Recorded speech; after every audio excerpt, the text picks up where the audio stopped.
Paz do Senhor Jesus Cristo, meus amados. Espero que esteja tudo bem com vocês. Voltamos aí a mais uma parte do nosso curso sobre liderança cristã, da turma da F, da Regional Oeste, né, da Igreja Pentecostal da Bíblia.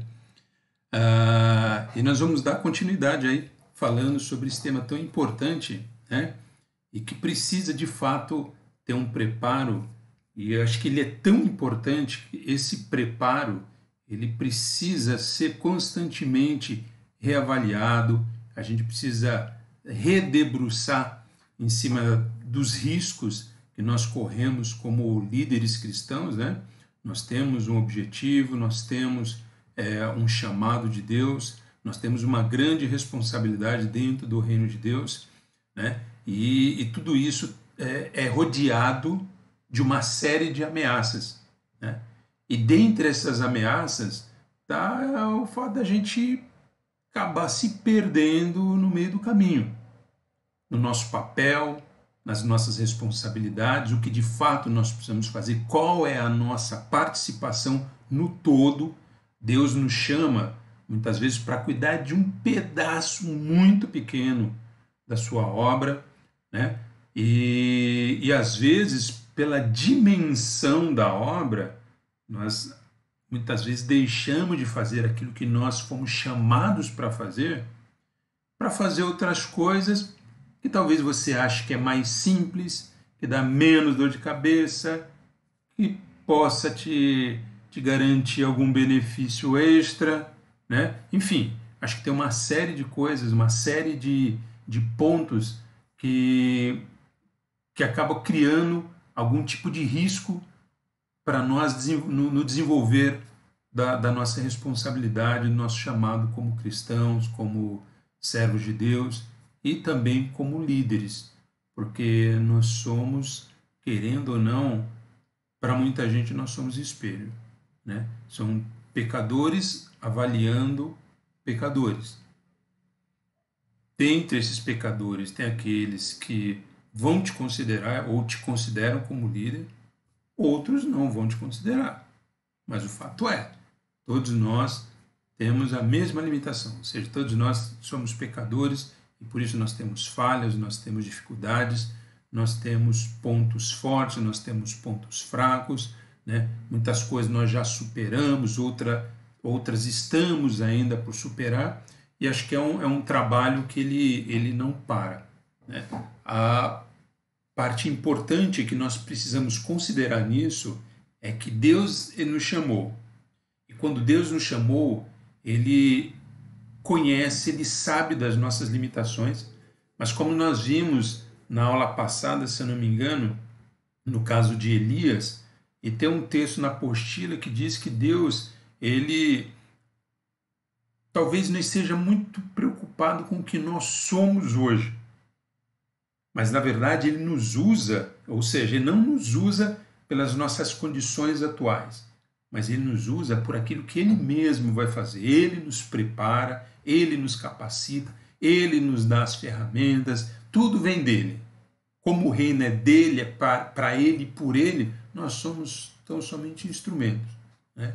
E nós louvamos a Deus pela infinita bondade dEle, que mesmo sendo nós tão limitados e pequenos, Ele confiou a nós algumas missões, algumas tarefas, né? E por isso eu me sinto muito honrado e grato a Deus, porque com toda a minha pequenez, com todas as minhas limitações, Deus, pela sua infinita bondade, Ele, em alguma ocasião, em algum momento, Ele pretende me usar, né?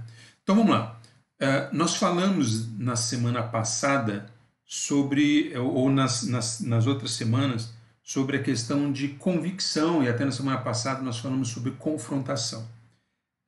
Hoje nós vamos falar um pouco sobre a questão da confiança, que é o que está na apostila, mas hoje nós vamos fugir um pouco da apostila, tá? Porque eu queria tocar num ponto. Eu não sou expert no assunto, tá? Mas eu fiz um apanhado, né, de informações importantes, coisas que eu já vi na carreira profissional, né, e que a gente acaba criando um paralelo, né, que são ferramentas que nos ajudam, inclusive, a nos organizar para nós fazermos aquilo que Deus ele nos incumbiu que nós fizéssemos, né? Então, quando a gente fala de confiança e a convicção, tanto a confiança quanto a convicção ela é resultado de alguma coisa bem definida. Ninguém tem uma convicção do desconhecido. Para ele ter convicção é que as coisas estão muito claras para ele. Ele sabe como funciona, ele sabe como fazer, ele tem o ferramental, ele sabe como lidar, ele está preparado e por isso ele tem tanto, né, ele consegue manter as suas convicções, como ele pode fazer as coisas também com segurança, né? E nós, de novo, isso é resultado de alguma coisa. E é isso que eu quero hoje tratar com vocês, né? Nós estamos convictos, nós temos segurança, mas nós sabemos lidar com os vários desafios que eles estão postos. Nós sabemos, como eu falei no começo da conversa, nós sabemos qual é o nosso papel na obra do Senhor, no nosso chamado como líder, né? Lembrando que a liderança ela é distribuída, não existe uma liderança centralizada, né?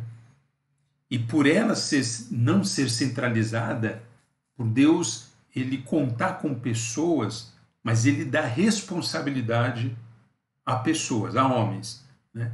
E então a gente vai entender, a gente vai ao longo da caminhada aí, eu vou achando talvez vou conseguir achar as melhores palavras para a gente poder encaixar dentro da nossa discussão aqui, tá bom? Então hoje nós vamos falar um pouquinho, herdando um pouquinho lá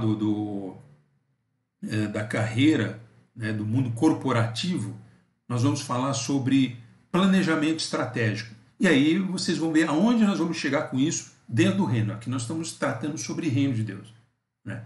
Mas apesar de a Bíblia parece que ela nos ajuda a sistematizar uma parte disso, mas para nós a gente precisa talvez criar caixas, figuras para que a gente consiga entender melhor um pouquinho a questão dessa organização que a própria Bíblia, que o próprio Jesus e o apóstolo Paulo eles fazem em lidar com as responsabilidades, com os papéis e com a dinâmica da igreja, a questão da nossa missão, a visão, os valores, e é sobre isso que nós vamos falar aqui, né, nessa aula de hoje, tá? Então segura um pouquinho que eu já vou colocar uma apresentação para vocês aqui para a gente discorrer em cima dele, ok?